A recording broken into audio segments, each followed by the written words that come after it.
కృష్ణుడు రాధాదేవిని ఎందుకు పెళ్లి చేసుకోలేదో మీకు తెలుసా?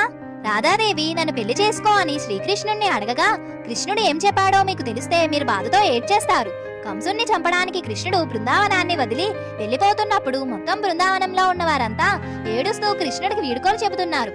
చివరిగా ఒక్కసారి రాధని చూద్దామని ఆమె దగ్గరికి వెళ్ళగా ఆమె ఏడుస్తూ ఉంటుంది. ఒక్కసారిగా కృష్ణుణ్ణి చూడగానే బాధతో ఏడుస్తూ హత్తుకుంటుంది.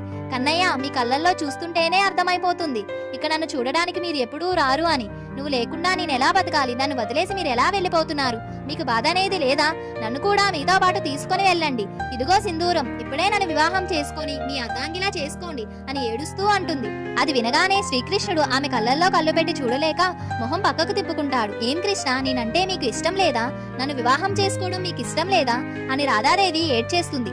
అలా కొద్దిసేపటి తర్వాత, కన్నయ్య నన్ను క్షమించు, నా ప్రేమని వివాహంలాగా మార్చు అని నిన్ను ఇబ్బంది పెట్టాను. నీకు ఇష్టం ఉందో